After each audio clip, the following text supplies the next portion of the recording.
guys, in this video I'm going to show you how to make the seahorses that I created in last week's Facebook Live.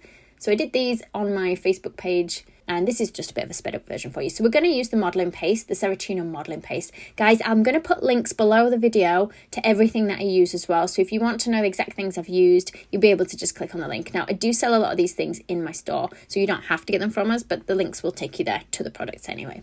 So I'm adding a little bit of CMC, or you can use Tylose, just to firm up my paste. And I'm rolling a ball for the body, and we're rolling it so it's got a point at the bottom end for the tail, and also a thinner end for the neck, but probably not as long at the neck. So we're really lengthening it out for the tail part, and then we're curling it up. And I'll just pinch that neck a little bit longer, and I'm just having a look at what it looks like against the head. Now guys, I am going to make another head. I just prepped some bits in advance of the Facebook Live when we did this, so I will show you the head as well. I'm going to use a little bit of the pink. So I am using the modelling paste pre-coloured just because it saves me getting food colouring all over my hands. It saves me a bit of time, but you can obviously just colour the paste yourself. So we're just putting a piece on the front. I've kind of gone with an oval-ish shape and then pressed it down to where I want it to go. So it kind of covers that tummy area up to the neck. And I'm going to push a wooden kebab skewer through the body, and hopefully it's going to come out the top of the neck. There we go.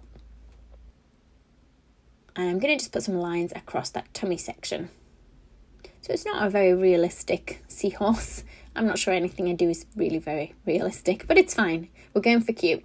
So I've got some sprinkles here to one side, and within there I've got some little kind of pale pink pearls. So I'm going to push those in for a bit of patterning on the seahorse's body. Maybe some hearts.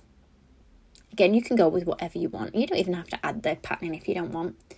I think I'm going to stick some on the head. So this head, like I say, I made earlier. I am going to make another one, guys, to show you how to do the head. I just wanted to have a bit of a play around quickly. So I've got these Petalcraft palettes. Now these are an edible sort of food dust.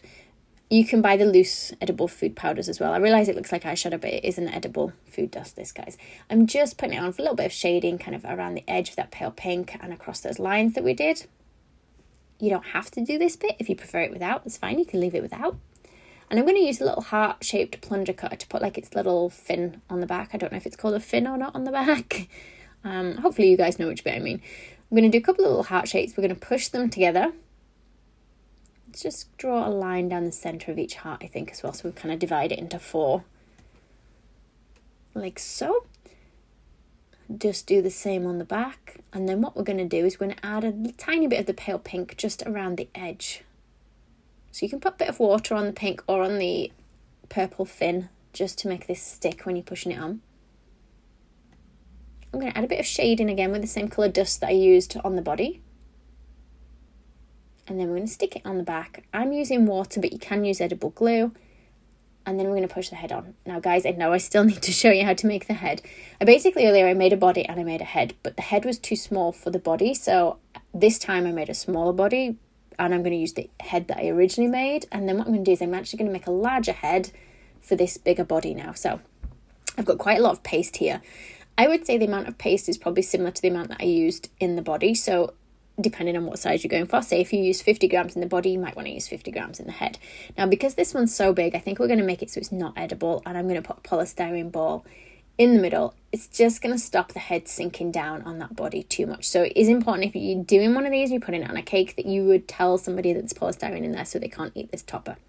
So I'm going to take my paste and I'm going to try and push it the best I can over that polystyrene ball. Now I was trying to keep a hole in the ball so that I knew where to push my wooden kebab skewer, but I lost the hole in the ball. It's fine, but it's fine. So roll it between your hands till you get a ball. And then what I'm going to do is try and pull out a little nose. So just gradually pinch in the best you can. So don't sort of pull too hard in one go because it can cause it to sort of split. So that's why I'm going gradually at it. A little dip sort of across the middle of the mouth. And then I'm just going to press lightly where I want the eye area to go. I'm just cutting a tiny bit off the bottom of the head, just because I want it to be a bit flatter at that part there. But just be careful for the polystyrene now coming out. So I just need to roll the paste back over that. And then we're going to put our eye sockets in with the balling tool. So again, remember guys, I'll put links to what I've used below the video. Also, if you do enjoy the videos, please do subscribe to my channel and have a look at the other videos we've got online for you for the different cake decorating tutorials. So we're just changing the shape now of the eye slightly by pressing like a corner at the bottom edges of each eye. And let's put a little ball of white paste into each eye. So the ball just wants to be big enough that it just fills each eye socket. I don't want it to stick out the eye socket too much. If it sticks out a tiny bit, that's okay. But I don't want them to bulge a lot. Okay, so I'm going to go for some pink on the cheeks. So again, you can use like the edible palette, like what I've got, or you can just use the loose edible powders. Use a nice soft brush. And then what we're going to do is we're going to use a circle plunger cutter, and I've rolled out some very thin black modelling paste, and we're going to stick that into each eye. So this one's going to look kind of down towards the right bottom corner. And then I'm using my edible pens to just put a bit of colour around the outer edge. So I think we'll go for 2 colours. So we've got like the turquoisey colour here. And then this is the eggplant colour. We'll go from the other side. So just trying to go around the black section, around the pupil of each eye. And then if you've got a slightly damp brush, you can spread the colour. So if I want it kind of a darker line on the outside and slightly paler on the inside, just drag a slightly damp brush through it, just gently, and it'll give you that little bit of shading. And obviously you can spend much longer on it than what I did do, guys. So I'm just darkening up around the outer edge of the eye, just slightly, not too much. And then on this one, I think we're going to just try and put a little bit of a black outline around the edge of the eye, just using a really thin piece of black modelling paste.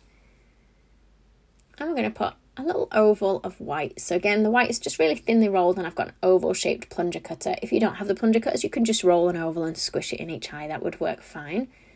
And then we're going to go for different shapes again. So I'm going to go for a little star in this one. You can see my smaller head has actually got little hearts in, and I drew those in with a white edible pen.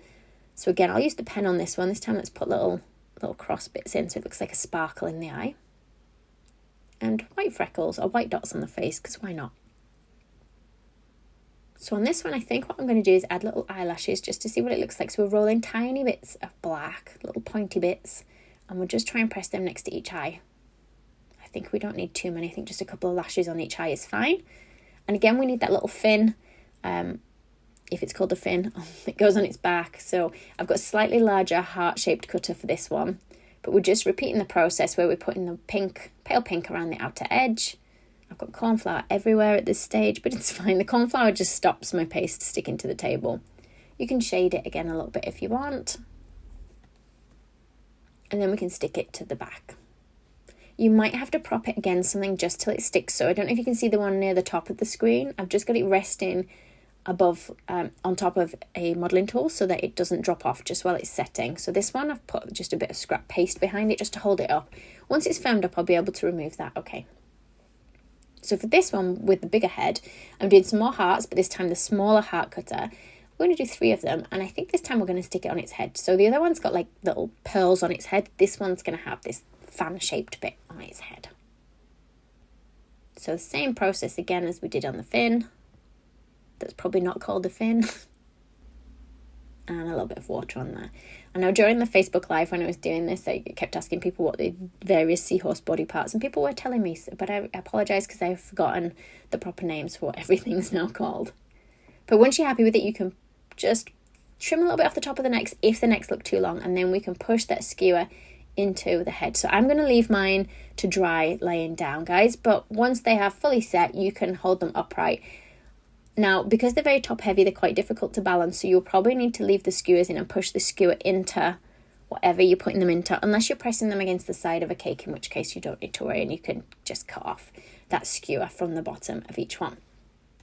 I hope you guys have a go at making these. I'd love to see what you make, and don't forget to check out our other tutorials. Thanks for watching. If you liked the video, be sure to hit the thumbs up button and leave me a comment below. You can see more of my tutorials by clicking on the images on screen now. If you haven't already, make sure you click the subscribe button to stay up to date with my future tutorials. There are also links in the description box below where you can find me on Facebook, Instagram, and more.